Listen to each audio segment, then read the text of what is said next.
Hi guys, so today we're going to be talking about how to stack your damage in Diablo 4, specifically for the Sorcerer class, but the information I'll be going over in this game can be applied to every class and every build in the game. We're just going to use Sorcerer as the example to kind of give you a baseline.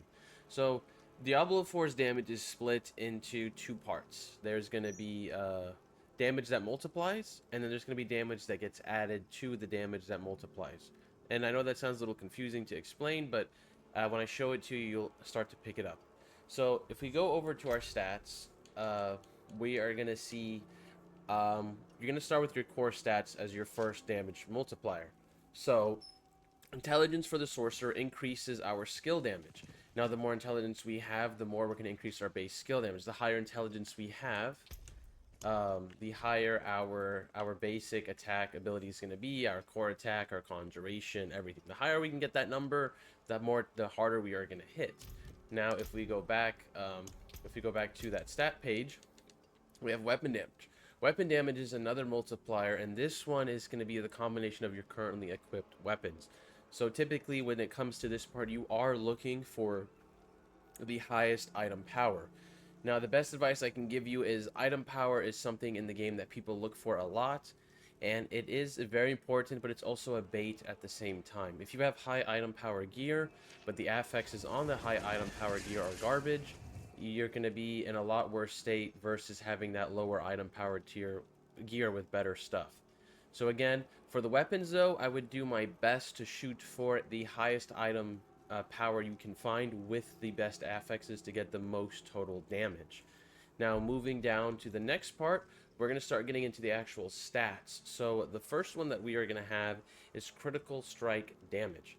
Now, critical strike damage, everybody knows, multiplies your damage by 1.5%. This is like the very crucial part. Every build, every player should invest in critical strike damage. This is one of your biggest modifiers in the game to hit hard. Now, you guys see how I have lightning critical strike damage. This is another form of critical strike damage. Ideally, this one stacks with critical strike damage, but they don't multiply off each other. So basically, they're going to get added to one another. So your best bet is to actually multiply or to actually stack up basic critical strike damage. I always recommend with every build that you guys do in the game, focus on stacking the main bucket pool or the main stat pool versus the other separate stats beneath it. So for critical strike damage with lightning, again, I'm still getting a lot of benefit from this, but if I directed this more strictly into the critical strike damage stat solo, the damage would be a lot better. Now, moving down into overpower damage is basically a multiplier of your overall damage, and it's like kind of this. It's how you hit those insane numbers that pop up as like a cyan blue and a dark orange. Those are those numbers that you see that pop up.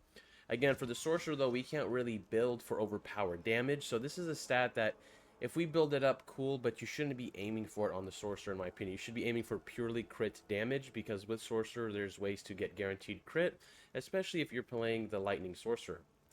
Now, now all damage, this is just basically like bonuses that you get like on gear, where it says, hey, this increases your damage.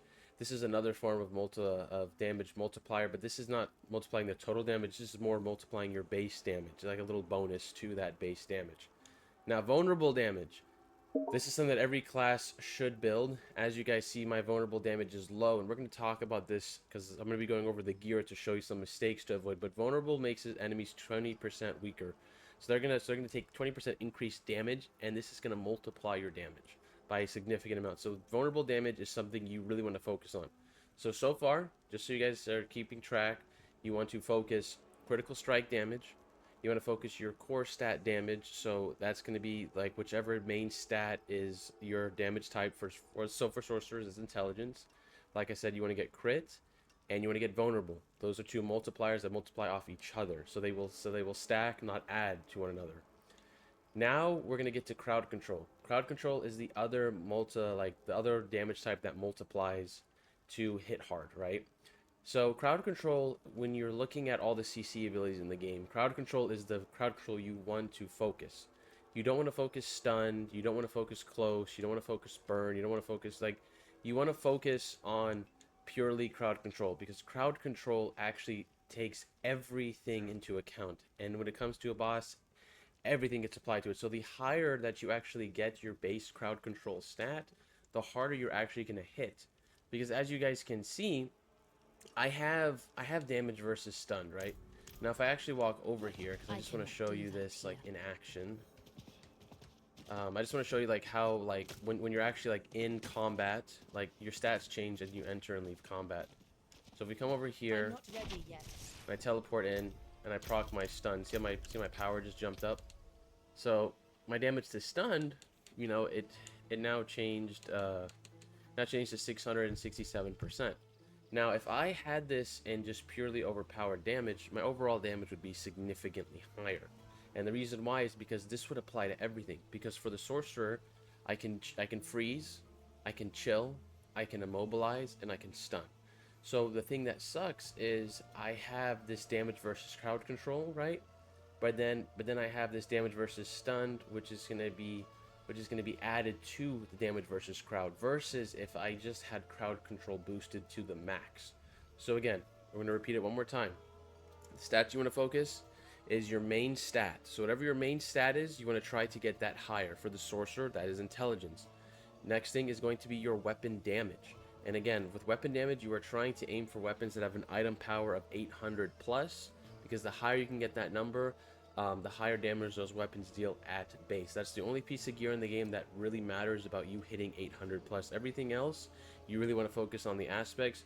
Weapons, of course, you do as well, but mainly the weapons is where you really want to try to have an 800 plus piece of gear. And next thing you're going to go into is vulnerable damage, because vulnerable damage is a multiplier of 20x at base. It makes enemies take more damage. And then of course you want to get crit damage.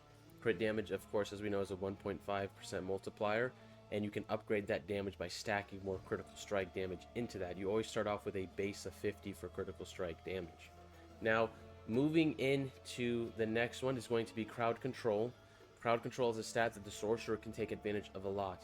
You don't want to make the mistake that I did and build purely into one form of stun, because if I would have transitioned that into purely crowd control, which you're going to see in the gear, and if I transitioned all my gear into more vulnerable and more crit strike damage, I would do a lot more DPS. And we're going to go over that now that we're done talking about the stats. So remember, what is an additive stat? I guess I should tell you that before we move on to the next part. Is an additive stat is something in that sub family. So for crowd control, right? Crowd control is general CC, right? It's just general, like, hey, do you stun something? Do you slow something? Do you stagger? Do you chill? Etc. Right? So then these are just additive damages that you do. So if you hit an enemy that's immobilized, it's just kind of like adding that 51% increased damage, right? These crowd control buffs are actual multipliers. It's main stat crowd control. So you want to focus this one because this applies to everything in the book, and your damage is not kind of sporadic. Like if you know you have a build that has very high CC in many ways, like for example the Sorcerer, like I'm stunning a lot, I'm immobilizing a lot, I'm freezing a lot, it would benefit me more to build up crowd control than to build up a specific stat. Now, I still hit hard even with 667 stun damage, but if I would have put that towards purely crowd control, man, I'm telling you, I would hit way harder than a 1 million arc lash. I'd probably hit like, I don't even want to know, maybe 2 million, 3 million, who knows. I don't know if it increased my damage that much, but my overall consistency with DPS would be way higher. Now, another form of additive damage is damage to close, damage to burning, damage with fire, damage with lightning. Like all of these are not going to multiply your overall damage when things start stacking. They're gonna basically just kind of have you hit harder with base and stuff like that. But the real multipliers for damage in Diablo 4 is crowd control, vulnerable, and crit. Those are like the three main things that are really gonna, and overpowered, are gonna multiply. And then obviously weapon damage and your main stat. Those are gonna all multiply, and the rest of these stats are more additive. So it's like lightning damage is 225%. That's just going to take that and it's going to add that to whatever your base damage that you're dealing, versus multiplying it like crit would. And guys, hopefully I did explain that well to you. If I didn't, feel free to comment down below and I will gladly answer those questions directly. Now let's move into the gear so you guys can see what I'm talking about and like the mistakes that I made, because these are mistakes I don't want you guys to make. So as you see on my dagger, I have basic skill damage, and I have damage to stun, and I have all stat. So this is a pretty good dagger. I think some people would say, yeah, that's pretty good. But really, ideally what you're aiming for on your weapons, especially for the sorcerer class, is you want vulnerable damage, okay? You want damage to crowd control, and you want critical strike damage. And then on your weapon, if you can get an intelligence roll on your weapon, that combo of those four affixes will be the best. I stand by that statement. Some people may disagree with me, some people may not, but I truly believe that for your weapons as a sorcerer, you want your main stat, you want critical strike damage, you want crowd control damage, and then you want to shoot for vulnerable damage. Those are the four stats you really want.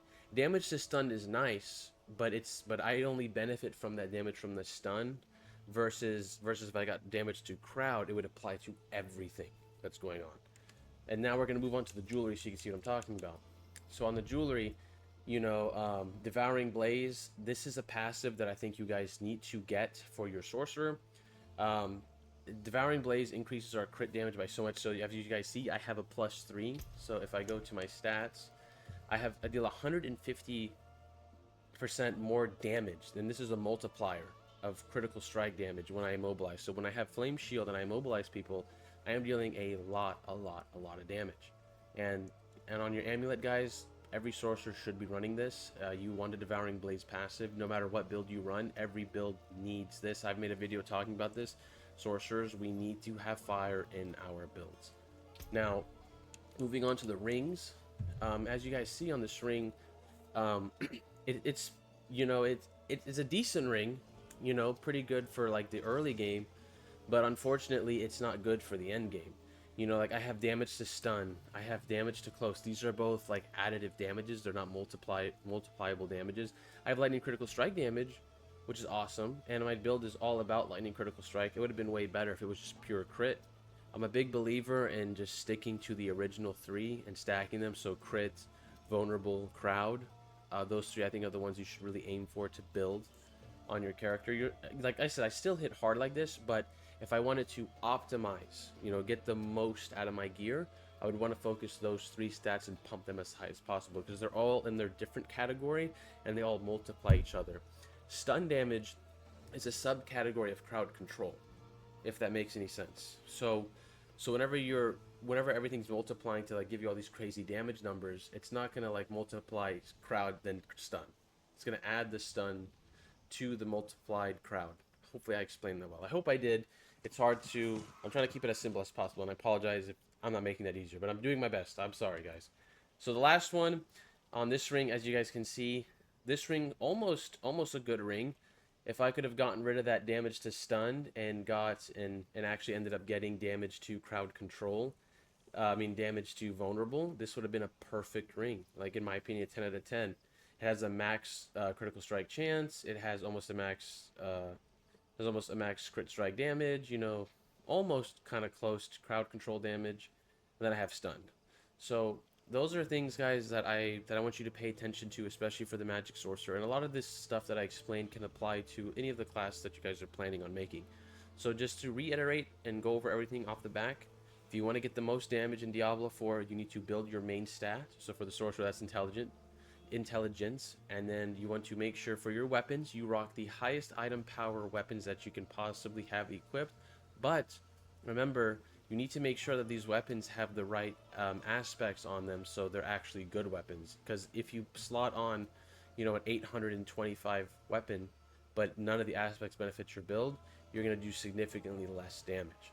Now, the next thing, you guys want to make sure you build up your vulnerable damage. Every build has a way to proc vulnerable, and every boss, especially in world bosses, legion events, etc., people always keep bosses vulnerable. In every fight, I'm pretty sure you guys have seen it.